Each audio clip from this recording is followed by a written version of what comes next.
Welcome back to Writing Raven Shorts. I'm your hostess, Robin Shadle, author and college professor. In the last episode, I deconstructed the Write Every Day mantra. Today, I want to get a little bit more personal and talk about my own writing schedule, specifically how my ADHD, among other things, pushed me into burnout and how changing my writing schedule helped. So, for a long time, I was the write everyday person. And I did this throughout grad school. I've done this with all of my academic writing. And I used to do this when I wrote novels at the start of that journey. My logic went like this. I know how my ADHD brain works. I've developed a history of unfinished drafts that happened because I took a day off. I stopped working, I lost momentum, and so I abandoned the project. So I knew I could never stop writing, or I would lose that momentum. I pushed. I wrote constantly. If I was awake, I was writing and the time was free. I knew that if I stopped, the project would die. And on the surface, it worked. I was productive. I always had a draft, either fiction or scholarly writing in the works. I was always thinking about the next scene, the next chapter, the next article, the next book. But under the surface, something else was happening. I was exhausting and draining the part of my brain and of my soul that actually enjoyed storytelling, that enjoyed research, and that enjoyed writing. So, what did this pattern produce? Burnout. And a massive graveyard of partially finished but abandoned manuscripts. The ADHD brain craves dopamine, and it can easily get it from stress, which is why we tend to wait till the last minute, from novelty, chasing that new thing, all of going after new hobbies, new interests, mastering them in a week or two and then abandoning them a month later when we no longer get that dopamine high. And so I was forcing myself to always be writing. But that turned into always be chasing the next idea. I'd start an article about Renaissance witch-finding manuals. But I'd be thinking halfway through about a cozy YA fantasy. And then I'd switch. And then I would start about doing something very dark and gothic. And I would start, and then I would switch and do something more paranormal romance, but happy and upbeat. I would start, and then I would switch. Each project carried excitement at first, about a third of the way through my outline.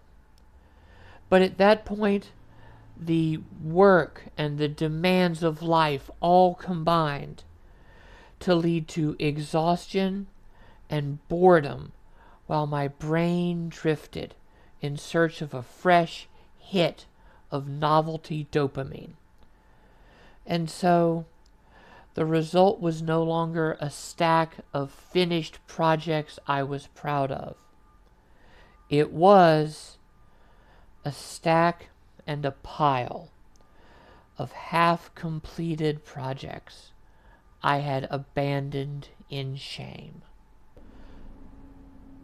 So I tried an experiment, writing every other day.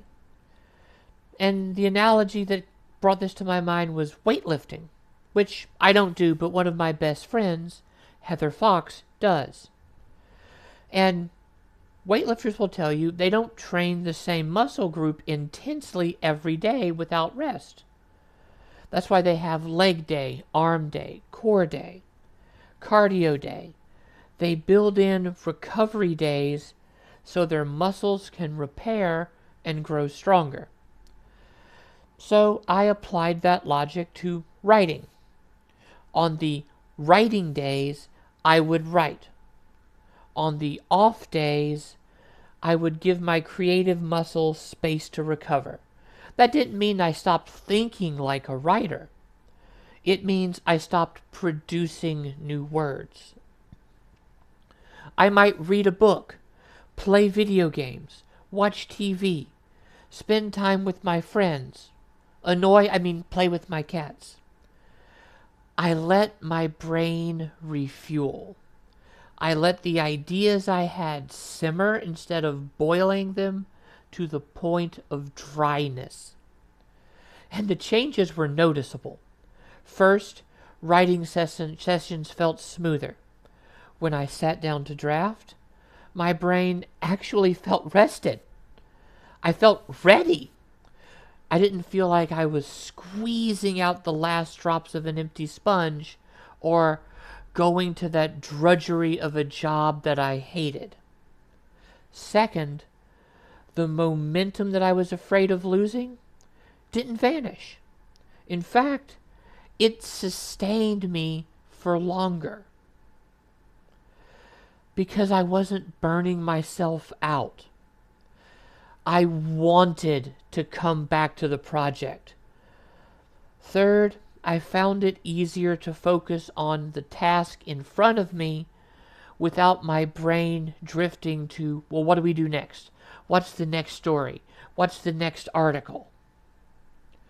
The novelty-seeking part of my ADHD brain got some of the stimulation it needed from what I did on my off days, which meant I wasn't constantly trying to escape the draft.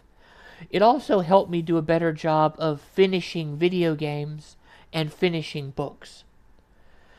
But finally, and most importantly, the anxiety around the I must write or I will lose momentum, I must write or I'm going to fail, quieted down.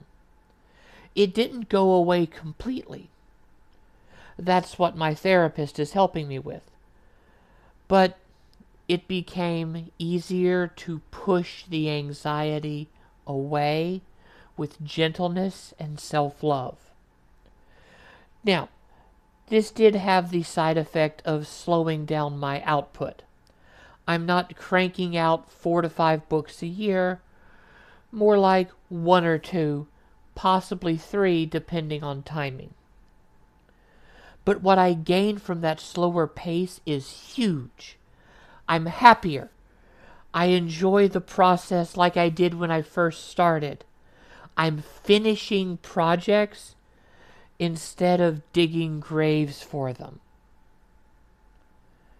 And for me, writing has never been about stacking up finished products.